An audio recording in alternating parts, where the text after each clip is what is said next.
ಸಂಜೆ ಟೈಮು ಸಮೋಸ ಮಾಡಬೇಕು ಅಂದರೆ ಸ್ಟಫಿಂಗ್ ಕಷ್ಟ ಆಗ್ತಿದೆಯಾ, ಹಾಗೆ ಒಳಗಡೆಗೆ ಏನು ಐಟಮ್ಸ್ ಹಾಕೋದು ಅಂತ ಯೋಚನೆ ಮಾಡ್ತಾ ಇದ್ದೀರಾ?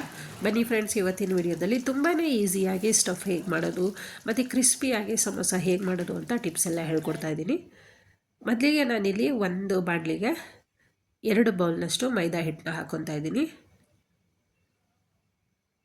ಜೊತೆಗೆ ಅರ್ಧ ಬೌಲ್ನಷ್ಟು ಗೋಧಿ ಹಿಟ್ಟನ್ನ ಹಾಕ್ಕೊತಾ ಇದ್ದೀನಿ.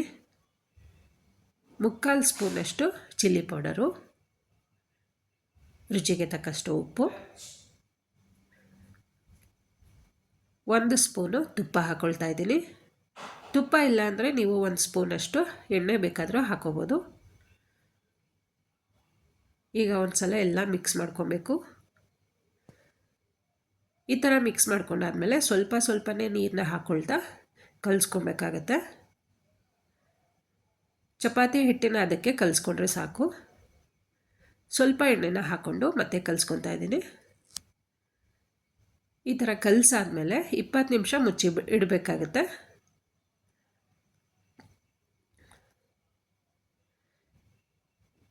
ಈಗ ಒಳಗಡೆಗೆ ಸ್ಟಫ್ಗೆಲ್ಲ ಐಟಮ್ಸ್ ಎಲ್ಲ ರೆಡಿ ಮಾಡ್ಕೊಳ್ಳೋಣ ಬನ್ನಿ. ಒಂದು ಪಾತ್ರೆಗೆ 2 ಸ್ಪೂನ್ ಆಯಿಲ್ನ ಹಾಕ್ಕೊತಾ ಇದ್ದೀನಿ. ಅರ್ಧ ಸ್ಪೂನಷ್ಟು ಸಾಸಿವೆ, ಈರುಳ್ಳಿ 2 ಚಿಕ್ಕದಾಗಿ ಕಟ್ ಮಾಡ್ಕೊಂಡಿರೋ ಅಂಥದ್ದು,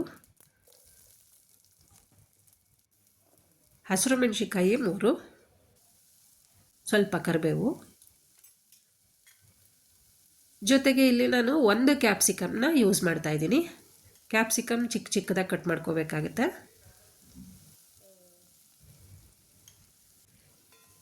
ನೀಟಾಗಿ ಸ್ವಲ್ಪ ಮಿಕ್ಸ್ ಮಾಡ್ಕೊಳ್ಳಿ.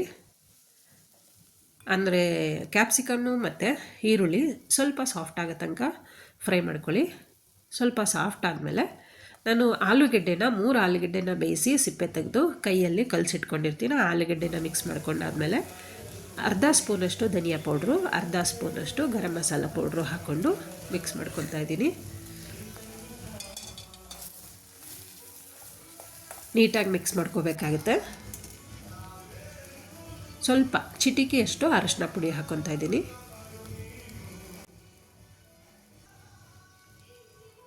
ರುಚಿಗೆ ತಕ್ಕಷ್ಟು ಉಪ್ಪು. ಮಿಕ್ಸ್ ಮಾಡ್ಕೊಳ್ಳೋಣ. ಇವಾಗ ನೀವೊಂದು ಸಲ ಈ ವಿಧಾನದಲ್ಲಿ ಟ್ರೈ ಮಾಡಿ, ರುಚಿ ಅಂತೂ ಸೂಪರಾಗಿ ಬರುತ್ತೆ.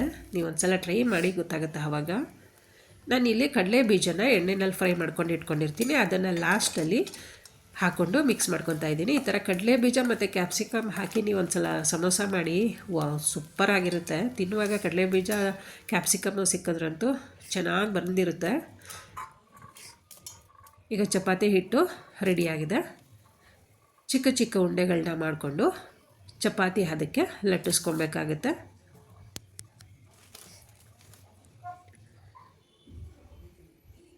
ಮೈದಾ ಹಿಟ್ಟನ್ನ ಹಾಕ್ಕೊಂಡು ನಾನು ಲಟ್ಟಿಸ್ಕೊತಾ ಇದ್ದೀನಿ.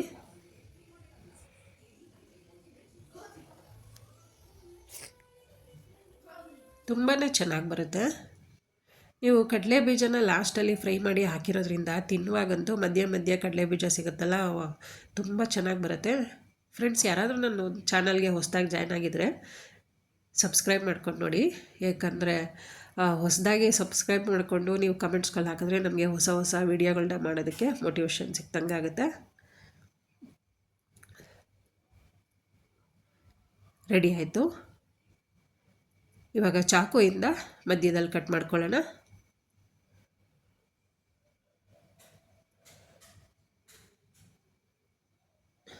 ಇವಾಗ ಇಲ್ಲಿ ನಾನು 2 ವಿಧಾನದಲ್ಲಿ ಸಮೋಸನ ರೆಡಿ ಮಾಡ್ಕೊಳ್ಳೋದು ತೋರಿಸ್ತಾ ಇದ್ದೀನಿ.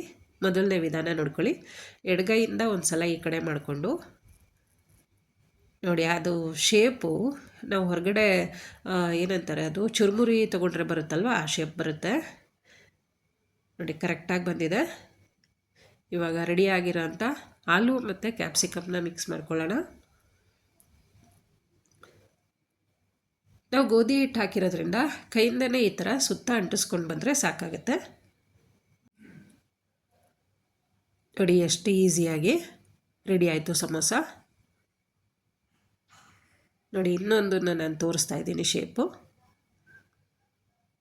1 ಸ್ಪೂನಷ್ಟು ಒಳಗಡೆಗೆ ಆಲೂ ಮತ್ತು ಕ್ಯಾಪ್ಸಿಕಮ್ನ ಹಾಕ್ಕೊಂಡ್ರೆ ಸಾಕಾಗುತ್ತೆ. ನೀವು ಸೈಜ್ ನೋಡ್ಕೊಂಡು ಹಾಕ್ಕೊಳ್ಳಿ, ಯಾಕಂದರೆ ಕೆಲವೊಬ್ಬರು ಚಪಾತಿನ ದೊಡ್ಡ ಸೈಜಲ್ಲೂ ಒತ್ಬೋದು, ಚಿಕ್ಕ ಸೈಜಲ್ಲೂ ಒತ್ಬೋದಲ್ವ. ಹಾಗಾಗಿ ನಿಮ್ದು ಏನು ಸೈಜ್ ಬರುತ್ತೆ ಅಷ್ಟನ್ನು ನೋಡಿಕೊಂಡು ಒಳಗಡೆ ಸ್ಟಫ್ ಮಾಡ್ಕೋಬೋದು. ನೋಡಿ ಇವಾಗ ನಾನು ಇದು ಕರ್ಜಿಕಾಯಿ ಬಟ್ಲು ಬರುತ್ತಲ್ವ, ಅದನ್ನು ತೊಗೊಂಡು ಎರಡು ಕಡೆ ಆಯಿಲ್ನ ಸೋರ್ಕೊಂಡು ಒತ್ತಿರೋ ಅಂಥ ಚಪಾತಿನ ಅದ್ರ ಮೇಲೆ ಹಾಕ್ಕೊಳ್ಳೋಣ. ತುಂಬಾ ಈಸಿ. ಈಗ ಸ್ಟಫಿಂಗ್ ಹಾಕ್ಕೊತಾ ಇದ್ದೀನಿ. ನೋಡಿ ಈ ಥರ ಒಂದು ಸೈಡ್ಗೆ ಹಾಕ್ಕೊಂಡು ನೀಟಾಗಿ ಮುಚ್ಚಿಬಿಟ್ರೆ ತುಂಬಾ ಚೆನ್ನಾಗಿ ಬರುತ್ತೆ. ಹಾಗೆ ಎಷ್ಟು ಸಿಂಪಲ್ ಅಂದರೆ ನಮಗೇನಾದರೂ ಸ್ಟಫ್ ಮಾಡೋದು ಕಷ್ಟ ಆಯಿತು ಅಂದರೆ ಈ ಥರ ಮಾಡ್ಕೊಳ್ಳಿ. ಸಮೋಸನೂ ರೆಡಿಯಾಗಿರುತ್ತೆ, ಬಟ್ ಕ್ರಿಸ್ಪಿಯಾಗಿ ರುಚಿ ಅಂತೂ ತುಂಬ ಚೆನ್ನಾಗಿರುತ್ತೆ. ನೋಡಿ ಈಗ ಓಪನ್ ಮಾಡಿದ ತಕ್ಷಣ ಅಂಟ್ಕೊಳ್ಳೋದೇ ಇಲ್ಲ, ಯಾಕಂದರೆ ನಾವು ಎಣ್ಣೆ ಸವರಿ ಇರುತ್ತೇವಲ್ವ. ಹಾಗಾಗಿ ಎಷ್ಟು ನೀಟಾಗಿ ಬರುತ್ತೆ ಅಂದರೆ ಅಷ್ಟೇ ನೀಟಾಗಿ ಬರುತ್ತೆ. ನೋಡಿ ಫ್ರೆಂಡ್ಸ್, ನೋಡಿ ಈಗ ಇಷ್ಟನ್ನೆಲ್ಲ ನಾನು ಒತ್ತಿ ರೆಡಿ ಮಾಡಿ ಇಟ್ಕೊಂಡಿದ್ದೀನಿ. ಎಣ್ಣೆ ಕಾದಿದೆಯಾ ನೋಡೋಣ ಬನ್ನಿ. ಎಣ್ಣೆ ಕಾದು ರೆಡಿಯಾಗಿದೆ. ಈಗ ಒಂದೊಂದಾಗಿ ಎಣ್ಣೆನಲ್ಲಿ ಬಿಡ್ತಾ ಬರೋಣ. ಎಣ್ಣೆನಲ್ಲಿ ಹಾಕಿದ್ಮೇಲೆ ಆ ಕಡೆ ಈ ಕಡೆ ಮಾಡ್ಕೊತ ಬೇಯಿಸ್ಕೊತಾ ಬರಬೇಕು. ನೋಡಿ ಈ ಥರ ಉಲ್ಟಾ ಮಾಡಿ ಬೇಯಿಸ್ಕೊಳ್ಳಿ. ಟೇಸ್ಟ್ ಅಂತೂ ತುಂಬಾ ಚೆನ್ನಾಗಿರುತ್ತೆ. ನೋಡಿ ಈ ಕಲರ್ ಬರುತ್ತಲ್ವ, ಕಂದು ಬಣ್ಣ ಬಂದಮೇಲೆ ಎಣ್ಣೆಯಿಂದ ಎತ್ಕೊತಾ ಬರೋಣ. ಇನ್ನೊಂದು ಶೇಪ್ ಮಾಡಿದ್ದೆ ಅಲ್ವಾ, ಅದನ್ನು ಹಾಕಿ ತೋರಿಸ್ತಾ ಇದ್ದೀನಿ ನೋಡಿ. ತುಂಬಾ ಈಸಿ, ಬಟ್ ರುಚಿಯಂತೂ ಅಷ್ಟೇ ಚೆನ್ನಾಗಿರುತ್ತೆ. ಈಗ ಅದನ್ನು ಈಚೆ ತೆಗಿತಾ ಇದ್ದೀನಿ. ನೋಡಿ ಫ್ರೆಂಡ್ಸ್, ಎಷ್ಟು ಚೆನ್ನಾಗಿ ಸಿಂಪಲ್ಲಾಗಿ ಆಲೂ ಕ್ಯಾಪ್ಸಿಕಮ್ ಸಮೋಸ ರೆಡಿ ಆಯಿತು. ಫ್ರೆಂಡ್ಸ್, ಈ ವಿಡಿಯೋ ನಿಮ್ಗೆ ಇಷ್ಟ ಆಗಿದೆ, ಪ್ಲೀಸ್ ಲೈಕ್ ಮಾಡಿ, ಶೇರ್ ಮಾಡಿ, ಸಬ್ಸ್ಕ್ರೈಬ್ ಮಾಡಿ. ಹಾಗೆ ನಿಮ್ಮ ಫ್ಯಾಮಿಲಿ ಮೆಂಬರ್ಸ್ಗೂ ಶೇರ್ ಮಾಡಿ. ಮತ್ತು ಹೊಸದಾಗಿ ಯಾರಾದರೂ ನನ್ನ ಚಾನಲ್ಗೆ ಜಾಯ್ನ್ ಆಗಿದರೆ ಪ್ಲೀಸ್ ಸಬ್ಸ್ಕ್ರೈಬ್ ಮಾಡ್ಕೊಂಡು ನೋಡಿ. ಹಾಗೆ ಬೆಲ್ ಬಟನ್ ಕ್ಲಿಕ್ ಮಾಡಿ ಆಲ್ ಅಂತ ಸೆಲೆಕ್ಟ್ ಮಾಡ್ಕೊಂಡು ನೋಡಿ, ಯಾಕಂದರೆ ನಾನು ಹಾಕೋ ಪ್ರತಿಯೊಂದು ನೋಟಿಫಿಕೇಷನ್ ಬರ್ತಾ ಇರುತ್ತೆ. ಮತ್ತೆ ಮುಂದಿನ ವಿಡಿಯೋದಲ್ಲಿ ಸಿಗೋಣ. Thank you friends.